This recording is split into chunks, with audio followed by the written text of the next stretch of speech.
Why do children have more health issues today than they did in the 1960s? Sicker, fatter, poorer, the urgent threat to hormone-disruptive chemicals to our health and our future, by Leonardo Trasende. He is a pediatrician. He also has degrees in environmental science and medical policy. He talks about the problems of chemicals, how exposure can lead to obesity and poverty, as well as what we can do about it. The book begins by comparing playgrounds from the 1960s to today. In the 1960s, the playgrounds were mostly made of wood and metal. A lot of kids were playing on them, and they were average size. Today, if you find kids playing on the playground, they're playing on equipment that's made mostly of plastic. They're wearing more synthetic clothes. They're eating more processed foods. They may even be playing on their screens. And you will find that over half of the kids may be obese, and 9-year-old girls may look like they're 14 years old. So what has happened? Trasende says that thousands, tens of thousands of chemicals are being produced and distributed every year. Very minimal regulation, hopefully registered, and they are wreaking havoc for generations, especially the endocrine disruptors.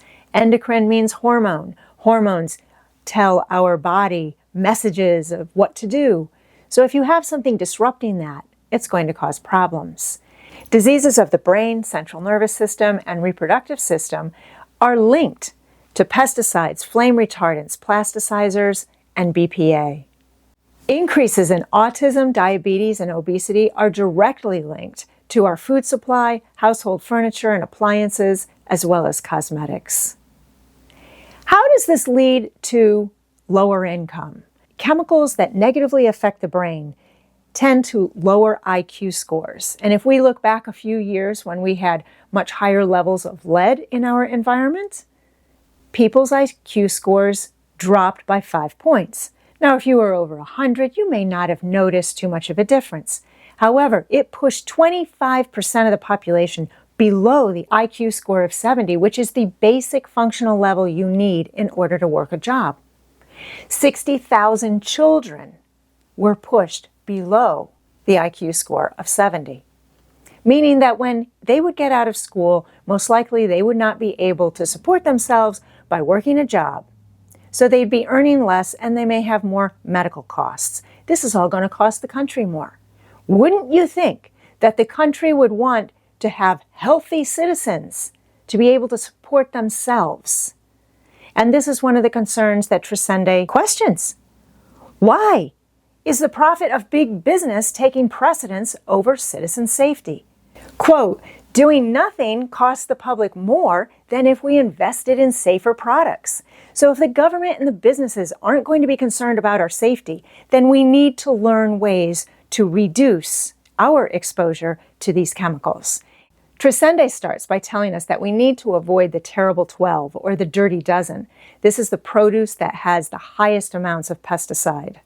Strawberries, nectarines, peaches, pears, apples, cherries, grapes, potatoes, tomatoes, peppers, celery, and spinach. If you can buy organic and you trust it, do that. If not, try to find a local farm that does not use synthetic chemicals, or grow your own. We also need to reduce our exposure to plastics. If you can buy fresh produce that is not in plastic bags, and that is getting harder to do, you will reduce your exposure by 66%. Never put plastic in the microwave or in the dishwasher, and if it's scratched, get rid of it because it will leach into the food.